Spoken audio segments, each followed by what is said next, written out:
So when it comes to shares, okay, the way we value shares is essentially different from bonds. Now, when it comes to shares, there are two main types of shares. We have preference shares and ordinary shares. So what is preference shares?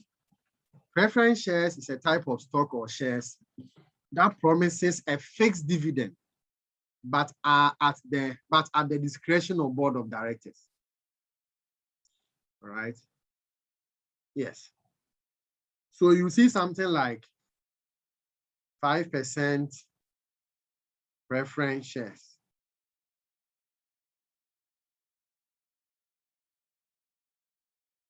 And let's say the value is 1,000 cedis. It means that every year they will pay a dividend of 5% times the 1,000. That will be 50 cedis.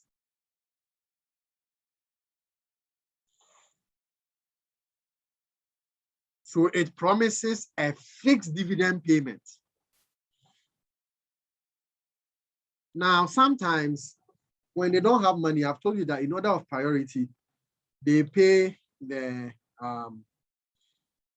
bondholders first before they come to preference shares, before they come to ordinary shares.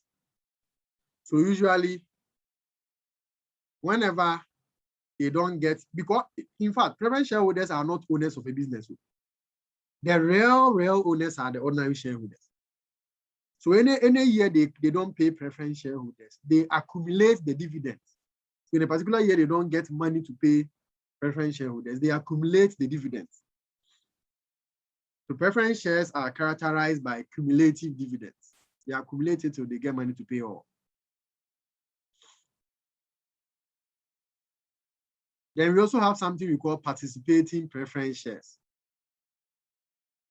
Participating preference shares holders, they have the right to participate in dividend above the fixed dividend rate when profits are high. And one of the things I want you to note that for normal preference shareholders, if it's 5% of 1,000, you get your 50, that's all. Nobody cares about you. In fact, that's the advantage in ordinary shares. Ordinary shares, anytime we are able to pay profit, so anytime we're able to pay bondholders and we pay preference people, what is left is for ordinary shareholders, because bondholders and preference shareholders, they received a fixed amount. No matter the profit you get in a particular year, they still receive a fixed amount. But the ordinary shareholders, because they have a residual claim, always in a good year, when we pay bondholders and we pay preference shares, much of it will be left for the ordinary shareholders. That's the advantage in ordinary shareholders. However, there is a certain type of preference shares that behaves like ordinary shares. So they call it participating preference shares, and they have the right to participate in dividend above the fixed dividend rate when profits are high. Okay. Then we also have ordinary shareholders. Now, ordinary shareholders have certain rights that makes them different from preference shareholders. Number one, they have right to income. So when the company pays bondholders, they pay preference shareholders, all the earnings left, they are entitled to the ordinary shareholders, right? After paying preference shareholders and bonds, all the earnings left, they are all entitled to the ordinary shareholders. Number two, they have the right to purchase new shares in right issue. I already explained to you that right issues are when we issue shares to existing shareholders. We issue new shares to existing shareholders. And those rights normally belong to ordinary shareholders, not preference shareholders. And the most important thing, they have voting rights. Preference shareholders do not have voting rights, but ordinary shareholders have voting rights. Okay, so those of you who are listening to me, when you're going to buy shares, you must think about these things. All of them had advantage and disadvantage. Ordinary shareholders, there's nothing like cumulative dividend. Ordinary shareholders, in a year, we don't get money, we won't pay dividend. We will not accumulate anything. Unless maybe there's a special agreement between you and the firm that they will accumulate your dividend. But for ordinary shareholders, ordinarily, we don't pay accumulated dividend. In a year, we don't get money, we don't pay you. But in a year, we get more money.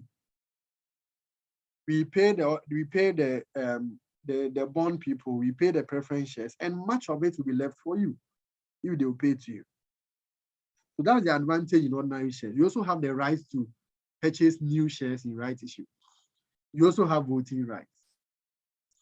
So those are the advantages in ordinary shares. All right. And we also have, if you look at preference shares, they have their own advantages. Now, how do we value a share? So,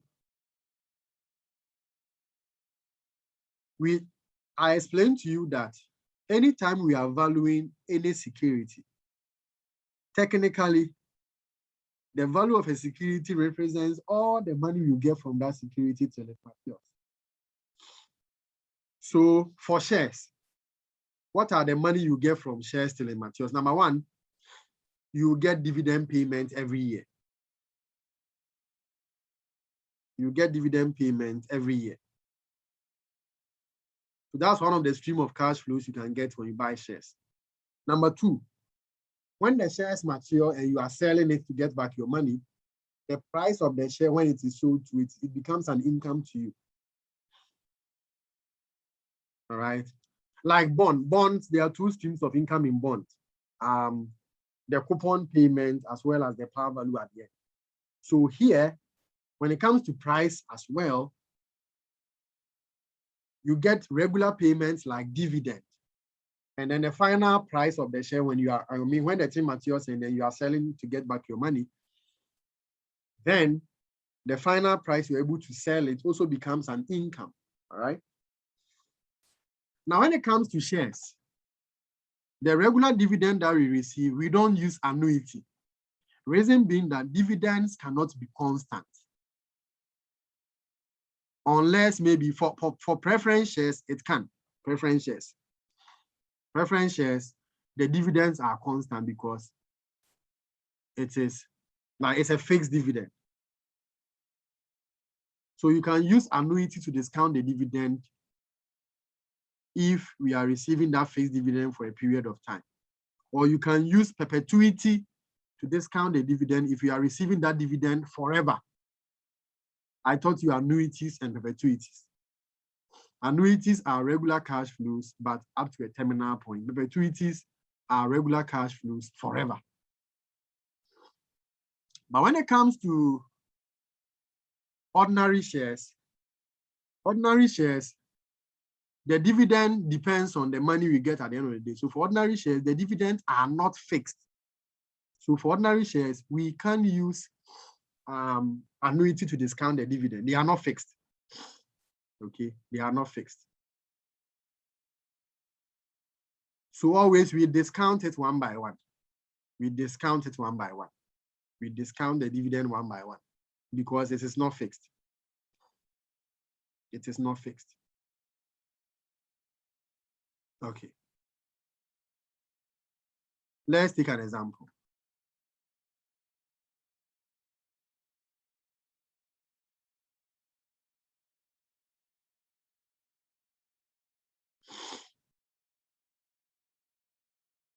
Let's take an example.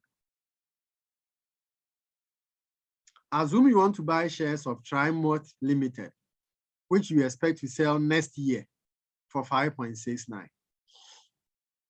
So in 1 year time, you can sell it for 5.69. You expect the company to pay a dividend per share of 0.94 in 1 year time, in the coming year. If the required rate of return is 8.6% on these shares, how much will you pay for it? Now remember that here the interest rate, we don't call it yield to maturity because it is not bonds. Here we call it required rate of return. So in the context of shares, the yield to maturity is called the required rate of return. or the cost of equity, KE, cost of equity, the interest rate, it's called cost of equity, KE. So it means that if I want to find the price, I'll discount the dividend I'll get in 1 year time. Remember, in 1 year time, so the dividend in 1 year time will be over 1 plus R or 1 plus K raised to the power N. And then the price I can sell it in 1 year time is also the price in 1 year time over 1 plus KE. It's like say 1 plus R raised to the power N. So eventually, the dividend is 0.94. 1 plus. Now the interest rate or the recovery rate of return is 8.6, so 0.086, all right? Raised to the power 1. Plus the price we can sell it in 1 year time is what? 5.69 over 1 plus 0.086 raised to the power 1. So this will be the total price of a share. This will be the total price of the share.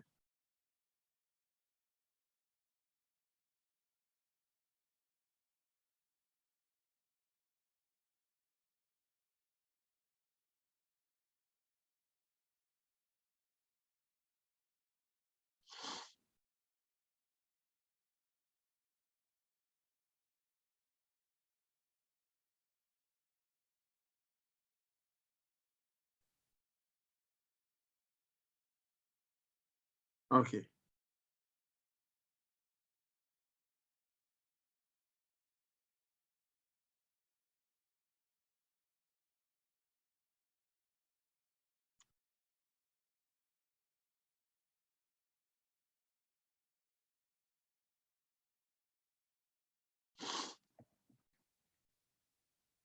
So when you punch it, what's the final answer?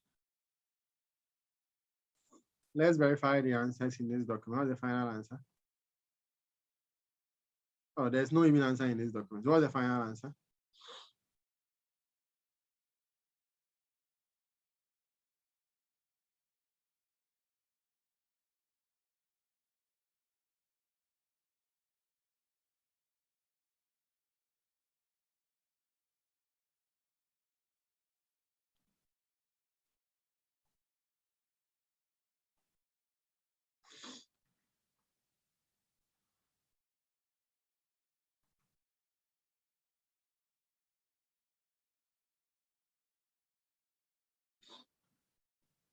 This was the final answer. And the importance of why you need to punch, apart from reading table, is that 0.086, 8.6% is not on the table. So sometimes you have to also learn how to punch. You can be giving percentages that are not on the table, right? Yeah.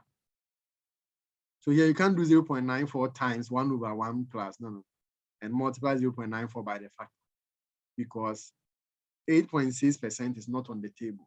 So here you just have to do the division straightforward and then get the answers. So what are the answers for the first part here?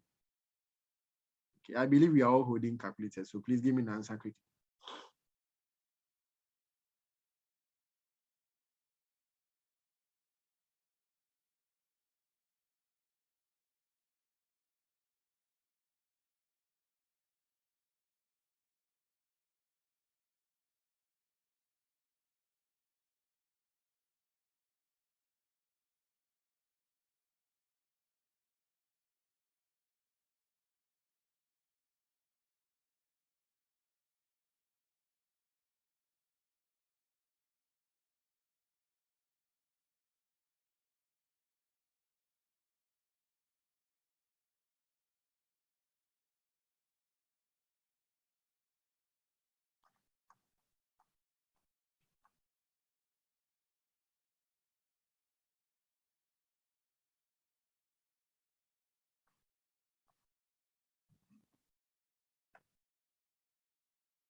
Okay.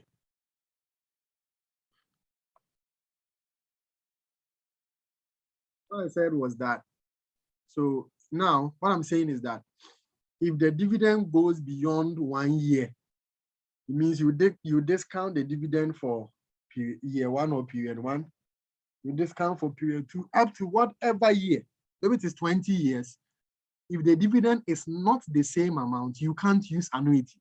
Annuities are used when the dividend is the same amount. Once the dividend is not the same amount, you can never use annuity. You can't do annuity. Once the dividend is not the same amount, you can't do annuity. Never.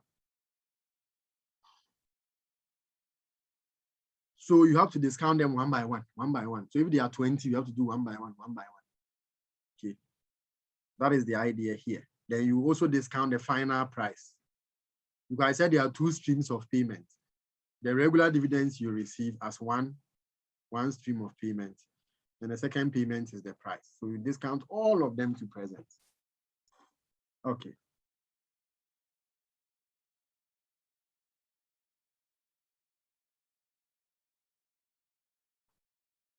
Now,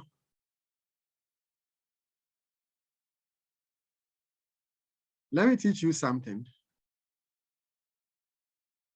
which probably we might have done, but please just a moment. All right, so let me teach you a certain progress, a certain let me teach you a certain concept, then we come back. Now, in perpetuity, all right, perpetuity.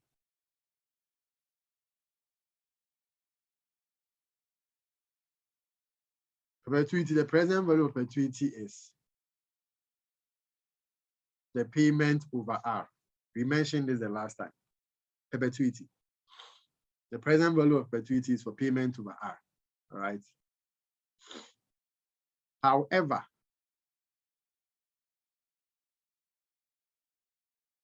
if the perpetuity, so however, if the perpetuity is growing, the present value becomes PM, the payment over R minus J, all right?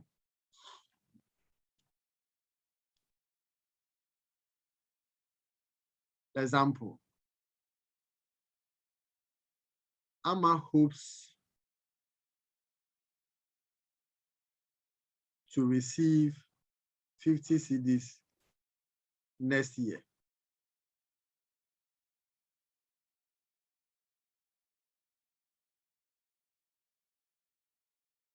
And this will continue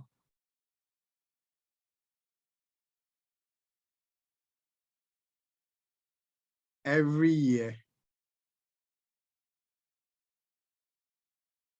into the foreseeable future.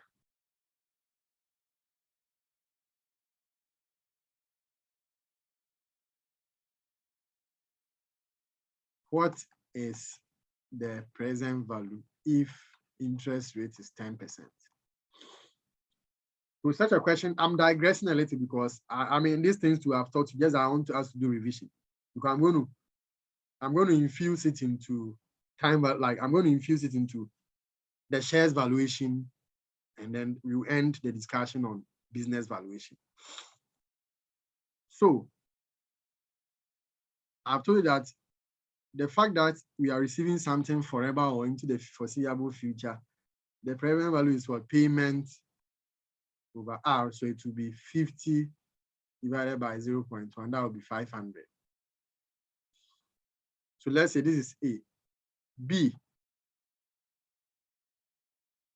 what if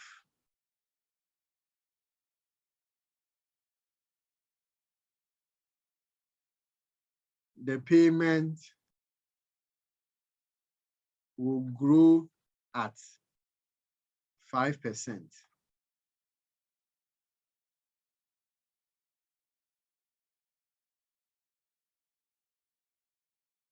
after the first year? So here is a perpetuity with a growth. Okay, that 50 cedis will grow like 5% every year after the first year. So it will not remain 50, to grow every year after the first year. So it becomes payment over R minus G, the growth rate. And that would be 50 over 0.1 minus 0.05.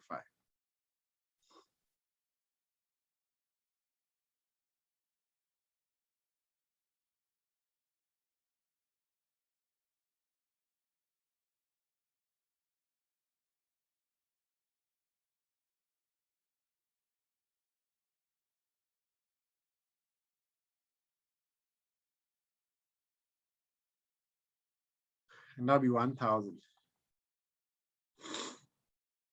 So anytime there's a perpetuity that has growth, you subtract J from the interest rate.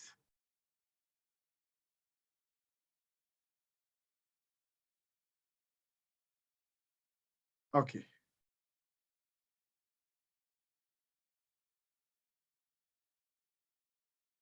So let's come here.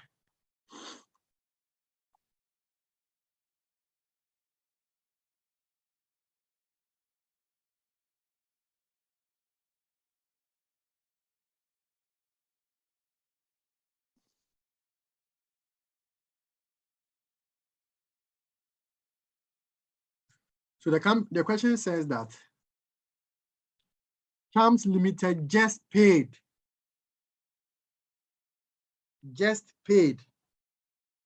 It didn't say that the dividend next year will be this. It said they just paid. Listen carefully. They just paid.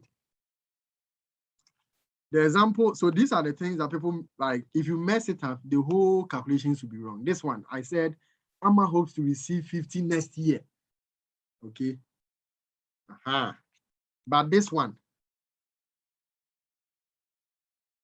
they just paid. So the 0.58 is not next year one. They just paid and has announced their intention of a dividend growth rate of 5.6% indefinitely. So Jane, the growth rate is what? 5.6%. If investors require a return, so the rate of return or the cost of equity is 15.4%. How much would they have to pay for the shares? So because it's indefinitely, we are looking at perpetuity. So the price of the share should be the payment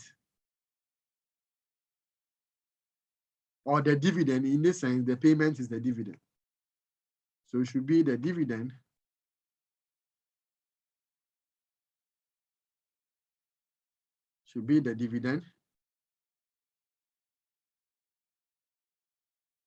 dividend 1 over R minus J. But I've told you that here the required rate of return on the interest rate is called cost of equity. So KE minus J. Okay. Now, what is the dividend 1? Remember, we don't use past dividends in valuation. It's the dividend we expect. That's why when I was teaching you perpetuity before this question, I said she hopes to receive this one next year. But here the question said they just paid 0.58. So if you want to know what the person will receive next year, you have to grow it by the growth rate. All right. So dividend 0 is 0.58. But we are not interested in that. We want dividend 1 because that's what we use in the evaluation. We normally use dividend 1, 2, 3, 4, 5 going forward, not the past one. So we have to grow it. So it will be 0.58 into bracket 1 plus the growth rate, 0.056. Mathematically, it's like finding 5%. If you write 0.58 into bracket 1 plus this, it's like finding 5.6% of 0.58 and adding back. You can do it the same thing. You can find 5.6% of 0.58 and you add back. You get the same thing as what I'm doing. So we have to grow the dividend first before we think about any other thing.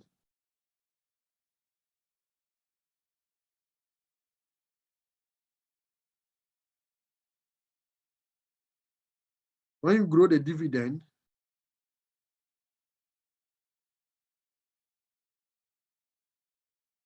you will get 0.61. Then we can now bring it into the formula. So it becomes 0.61 over the cost of equity, or which is 0.154 minus 0.056. That's the growth rate. So we needed the dividend 1, which means that we have to grow what they just paid before we can come and fix it as dividend 1. Okay. Yeah. So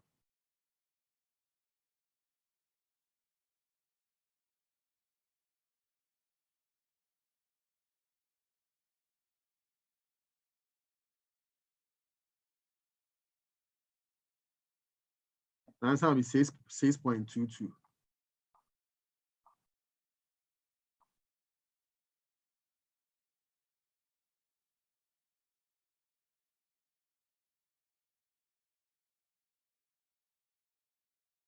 I think it's because of the rounding error, but you should get, like here, they have 6.25. The answer is it's because of the rounding error. But ideally, you should get like something around this.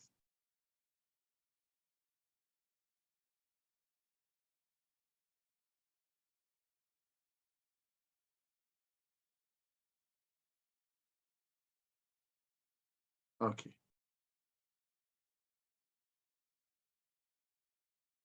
So let's put everything together now.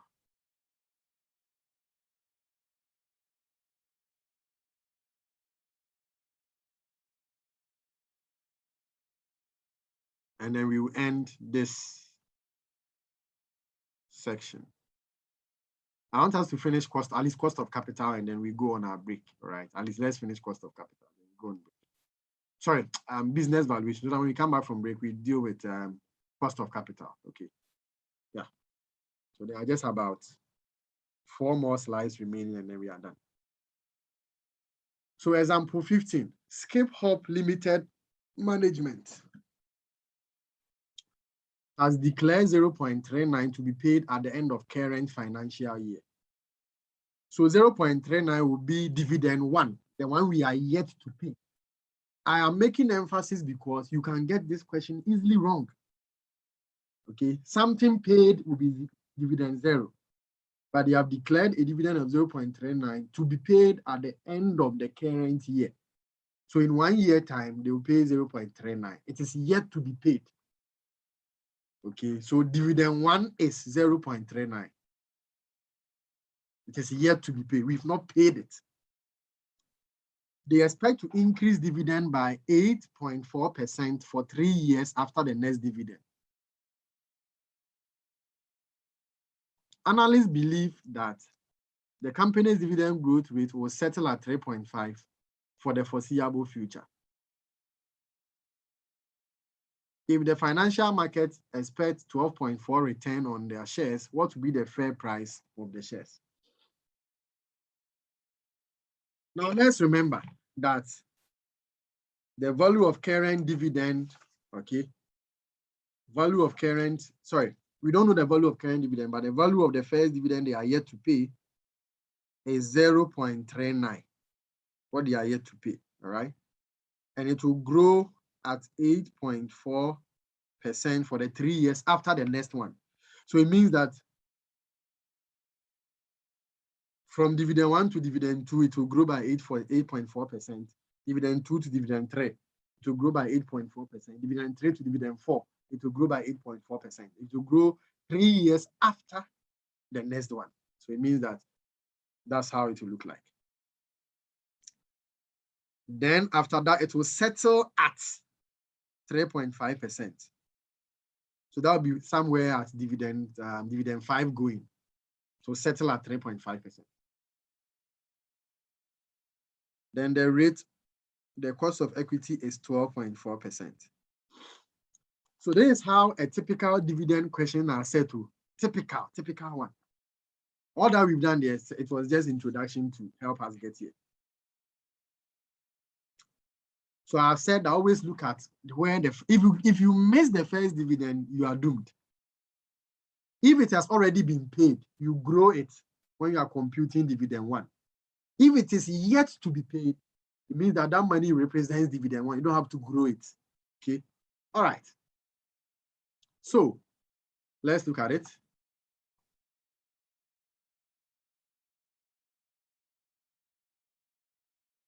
So dividend one is 0.39.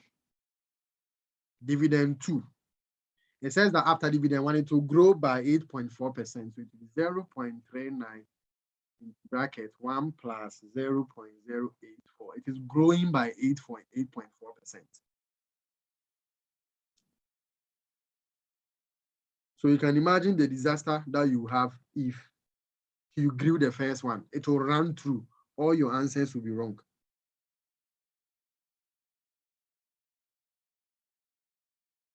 So I had 0.42.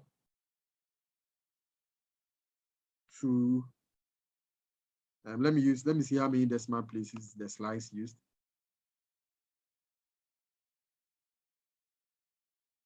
Oh, there were no answers.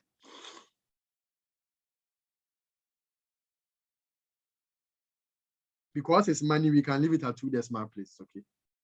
Because it's money.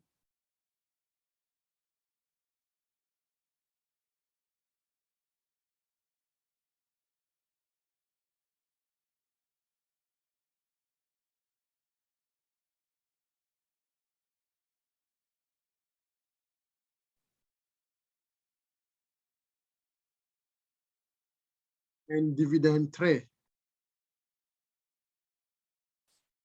will be 0.42 into bracket 1 plus 0.084. That will be dividend 3.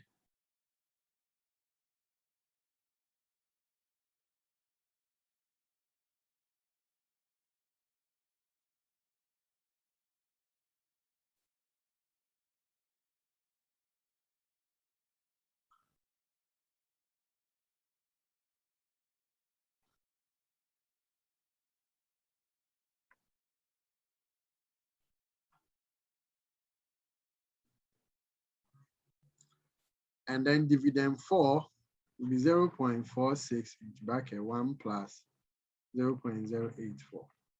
In fact, 1 plus 0.084, you can simply write it as 1.084. Okay, so that you don't have to do 1 plus 1 plus. So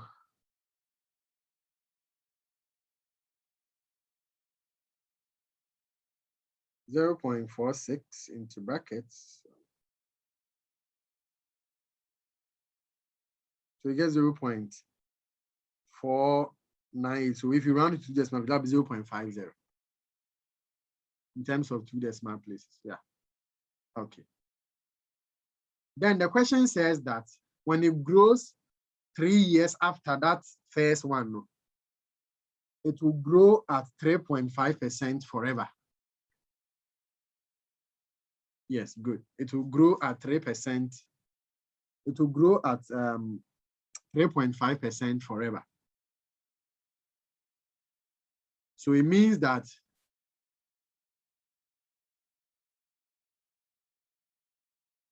somebody is asking, can we say the first 3 years is annuity? Please, it is not an annuity. The first 3 years is not annuity. Annuity means face payment. 0.39, 0.42, 0.46, 0.50. They are different figures. They are not the same. So we can't call it annuity. They are normal par value. So you have to discount them one by one. You can't use annuity because the figures are not the same.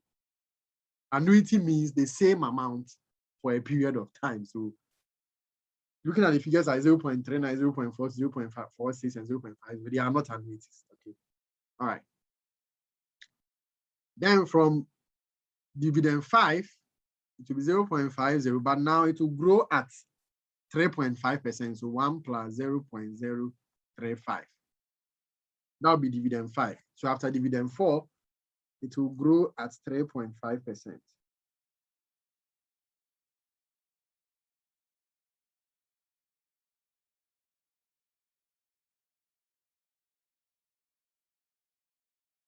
And that will be 0.52 forever. Okay. So we are now going to do the discounting. Interesting question. We are now going to do the discounting. So after you do all these things, that is when you are now going to do the discounting. Remember, the cost of equity or the required rate of return is 12.4%. Yeah, 12.4%. So we are now going to do the discounting. So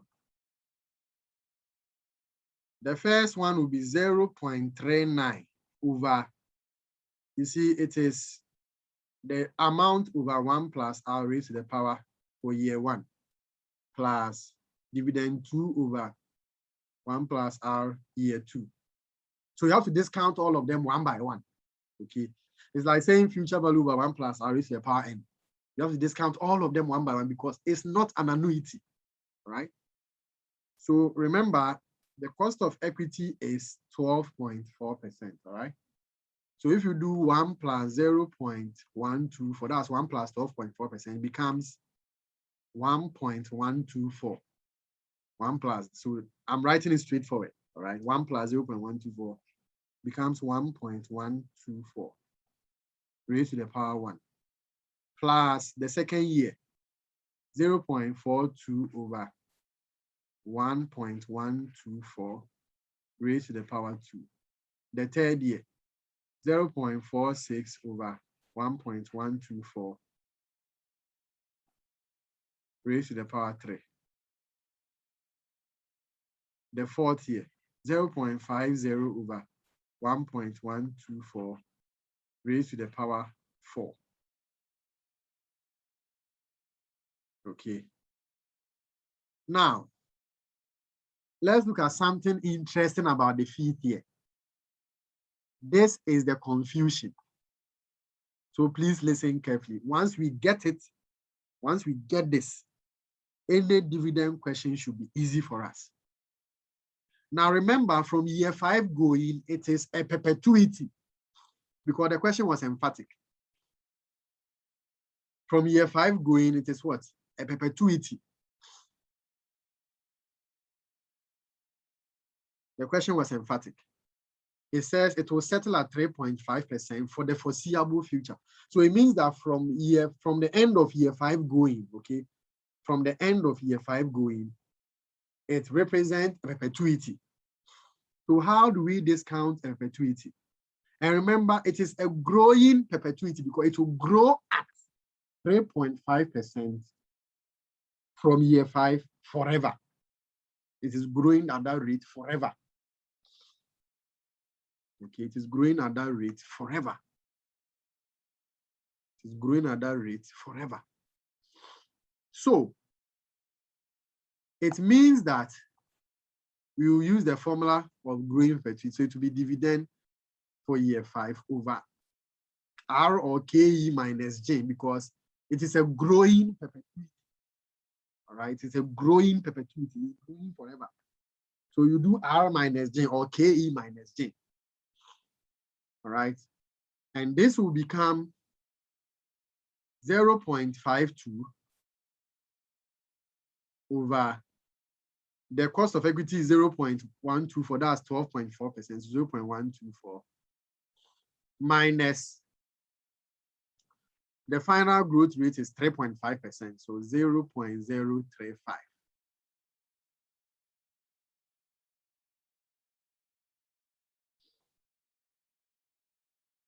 But this is not a difficult part yet.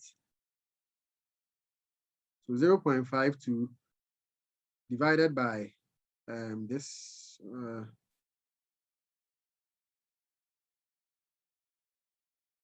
I have 5.84. I don't know if some of you are having different answers.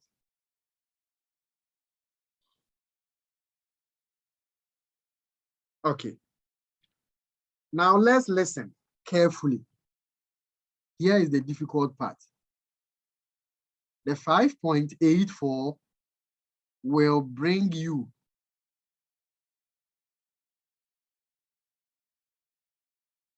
to the beginning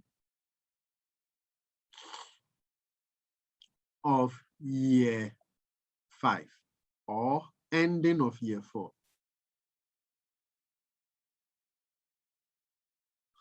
And let me explain why.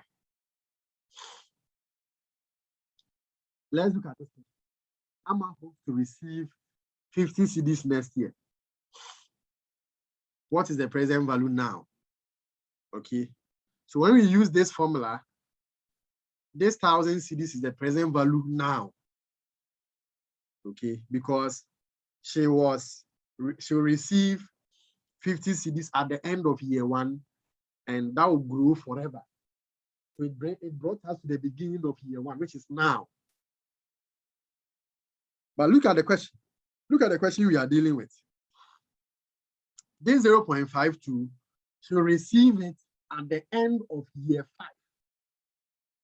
The Amma's question, Amma is receiving the thing at the end of what we are talking about. The Amma, she's receiving it at the end of year 1 forever. So it brought us to the beginning of year 1 when we found the present value. But here, she's receiving that 0.52 at the end of year 5 forever. When you discount it using the perpetuity formula, it will bring you to the beginning of year 5. It won't bring you to now, because that payment is starting from the end of year 5 forever. So it will bring you to the beginning of year 5 or the ending of year 4. So it means that after you are done, you have to now discount this figure again to now. So you have to multiply it by 1 over 1 plus r raised to the power n. Or in this sense, you do 5 points. So that is the difficulty of these questions. Okay, once you get this clue, that's all. So it will be 5.48 times 1 over 1 plus, the normal rate is 0.124, as in the discounting rate, raised to the power 4, because year 5 beginning is the same as year 4 ending, all right?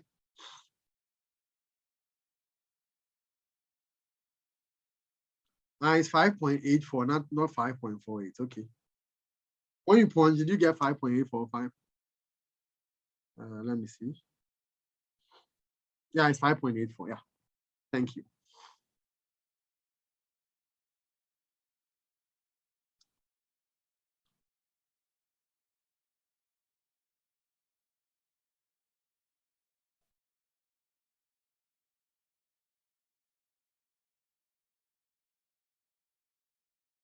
So you have to discount it again to present, because the 5.84 will become a lump sum at the beginning of year 5. So we have to bring it back now. Then I said year 5 beginning is the same as year 4 ending, so that's why I'm using 4 here, right? So it's like saying 5.84 over 1 plus 0.124 raised to the power 4. And what is the answer? 5.84. I don't know why I keep writing 5.48. 5.84. So what is the answer?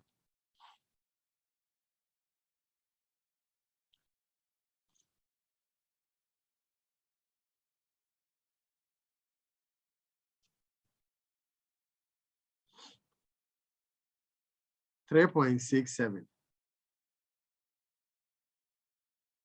2 decimal places. Any different answer, please?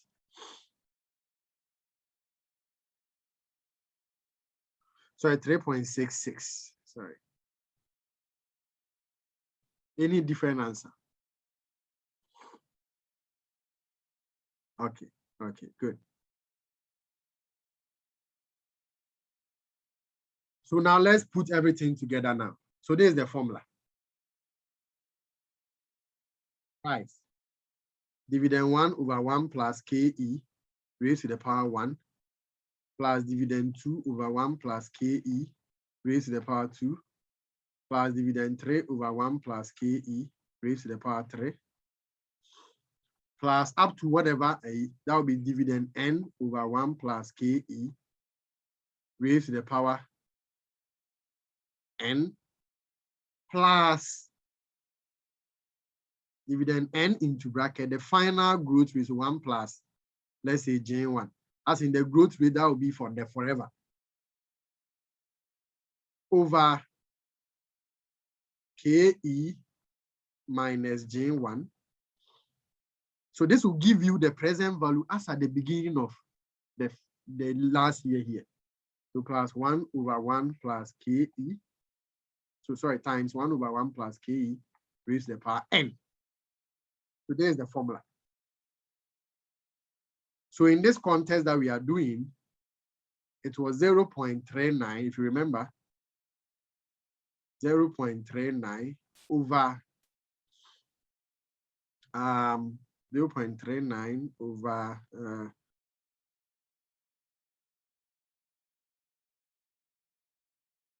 1.124 raised to the power 1 plus 0.42 over 1.124 raised to the power 2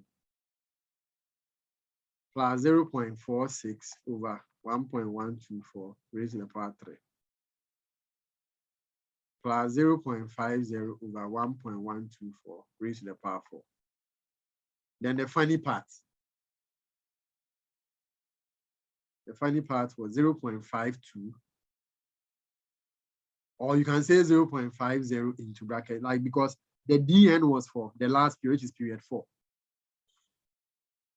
Into bracket 1 plus the growth rate was 3.5, so 1 plus 0.035 or 1.035 over 0.124 minus 0.035 times 1 over 1.124 raised to the power 4. That is the formula.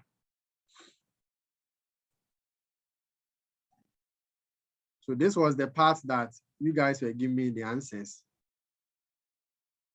So here alone, this part alone is 3.66, like this part alone. So what about the other parts? Can you be punching like the other parts for me?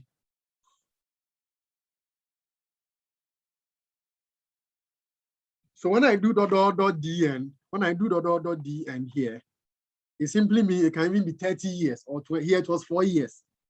The last year was 4. That's why I've written DN. DN means up to whatever number, whatever year. So can we punch the first one for me? Then the second one. So like let's punch so that we can get the final answer quickly. It might seem a little confusing, but when you take time and sit down, you look at it, you get it. It's not anything difficult. So can you punch the initial ones for me? So the first one is 0.3. Wait. 2 decimal places, 0.35, the first one. That's what I'm assuming.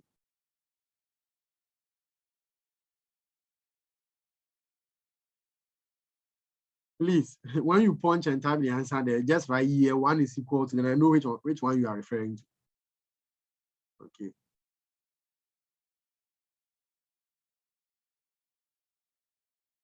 The first one is 0.35, 3 decimal place. Yeah, the second one 0.42 divided by.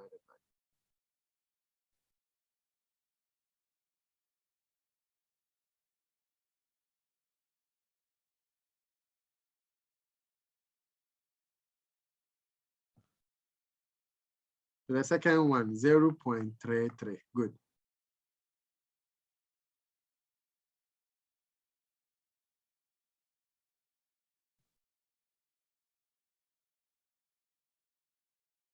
The third one is 0.32. Then the fourth one, 0.31. Then the fifth one is the funny aspect. So let's add everything together. We now have everything. So let's add it together. And what will be the answer?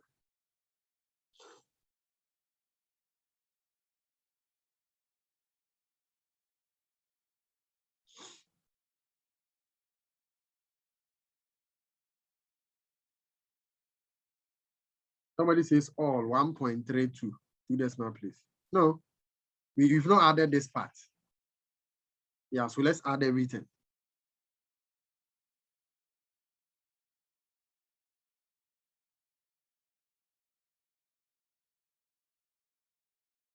Like everything. 4.97. Okay.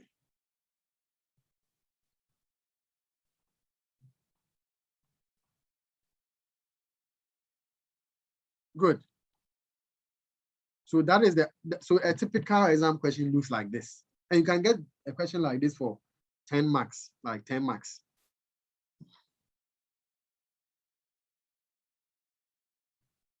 Okay.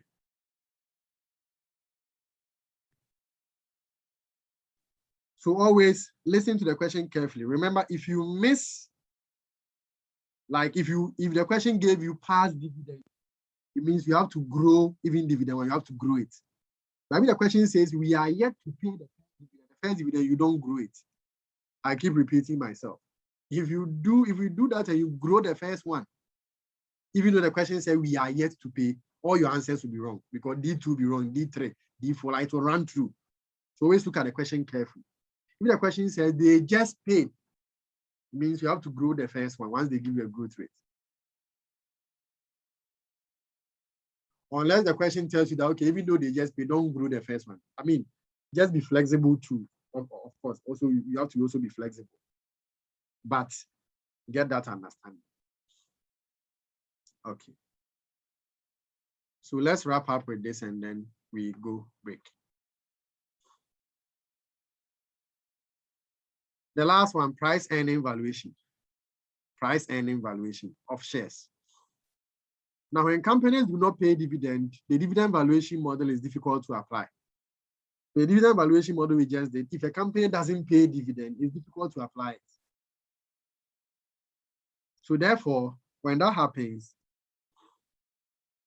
we have to use the price earning ratio. Now, what is price earning ratio? Price earning ratio is the market, the market price of a share, or the share price divided by earnings per share. Maybe let's say your market price is 3. Your earnings per share is 1.5. It means your price earning ratio will be 2. All right.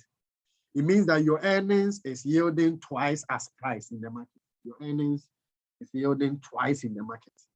But if your earnings per share is 1.5 and your price is 3, it means that your earnings per share is, your price in the market is twice your earnings per share.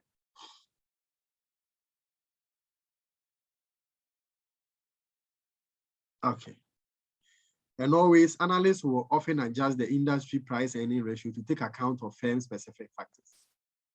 So always, if they give you price earning ratio of an industry, you have to adjust it. If your question doesn't give you price earning ratio of your firm, and it gives industry, you have to adjust it so that you can use it for your firm. Okay. So how do we find price? Remember, earnings per share. Sorry, price earning ratio is earnings, the market price per share over earnings per share, okay? So let's cancel this. So it means that if you want market price per share, change of subject to be the price earning ratio times earnings per share. The question says that the evaluated or the projected, earnings per share is 3.5. And the average PE ratio for the industry composed of risky ventures closest competitors is 21. So the price earning ratio is 21. So when you multiply it by the earnings per share, you get the market price per share. That is 73.5. So when they ask you to find share price using price earning ratio method, it's very simple. All you need to do is that you just need to multiply the price earning ratio by the earnings per share. You get the market price per share. Very, very simple approach. Very, very simple approach. Okay. So that will bring us to the end of security valuation. So our next topic will be cost of capital.